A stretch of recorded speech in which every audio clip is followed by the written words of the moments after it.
plane moves 1 unit eastward, then 2 units northwards, and finally from there 2 units in the southwestward direction, then its new position in the Argand plane is at the point represented by। ये चार option दिए गए हैं, इसमें से पता करना है कौन सा सही है। तो चलो सॉल्व करते हैं। तो मान लेते हैं हम एक क्या है, हमारे पास एक आर्गन प्लेन है, ठीक, ये हमने मान लेता हूँ। अब यहाँ पर मान लेते हैं हमारे पास पॉइंट क्या, एक पॉइंट है रिप्रेजेंट बाय 2 प्लस रूट 3। अब मान लेते हैं वहां पर इसका जो पॉइंट है कितना है, एक हमको कॉम्प्लेक्स दे दिया गया है 2 प्लस आई।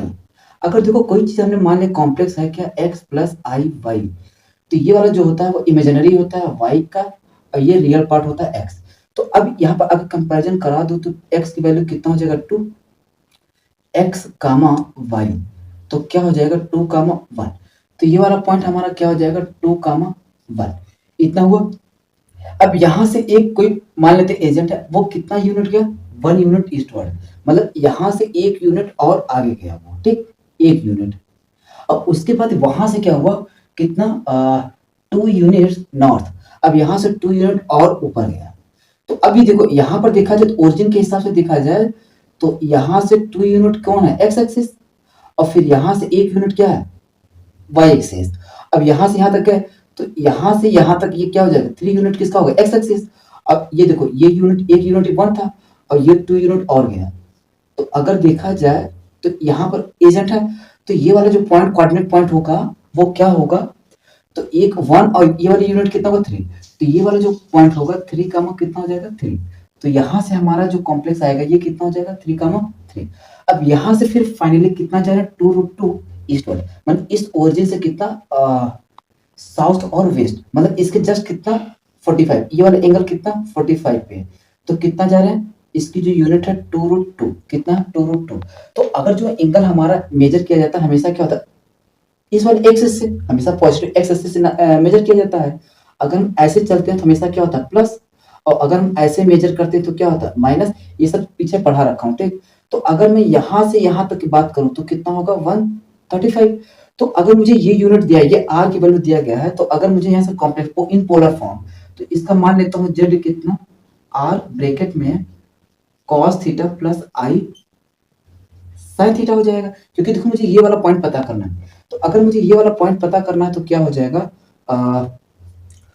2√2 कितना हो जाएगा कॉस 145, वो भी कैसा नेगेटिव, प्लस आई साइन माइनस 145, सॉरी 135, क्योंकि 135, ठीक 135 कैसे हो रहा बात समझ आएगा ना, क्योंकि देखो अब ये इतनी यूनिट इधर गया, तो अगर मुझे इसको क्या करना पोलर फॉर्म में पता करना है तो क्या हो जाएगा पोलर फॉर्म में 2√2 ये यूनिट और उसका cos थीटा प्लस आई sin थीटा होता है। बस वैल्यू रख के क्या हम ये वाला पॉइंट निकाल लेंगे कोऑर्डिनेट बस। और जैसे कोऑर्डिनेट निकल जाएगा तो क्या यहाँ से यहाँ तक पूरी पॉइंट नहीं निकाल पाएंगे, बिल्कुल निकाल लेंगे, यहाँ से यहाँ तक नहीं निकाल पाएंगे, बिल्कुल निकाल लेंगे।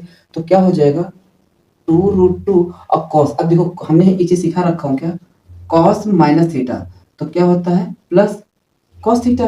तो यहाँ से जो वैल्यू आएगा वो क्या होगा cos 135 और इसका क्या हो जाएगा माइनस आई साइन 135। अब इसकी हो जाएगा क्या 2√2 तो cos 90 plus theta sine minus, तो कितना हो जाएगा माइनस 1/√2 माइनस आई, और इसका कितना हो जाएगा 1/√2।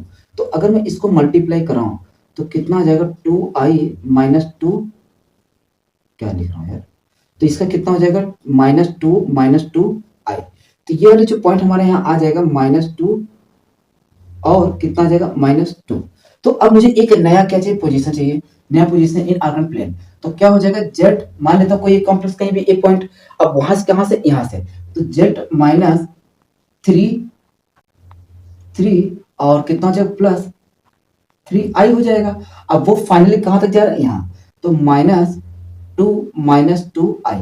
अब देखो इधर माइनस है उधर जाकर क्या हो जाएगा प्लस, इधर माइनस है उधर जाकर क्या हो जाएगा प्लस।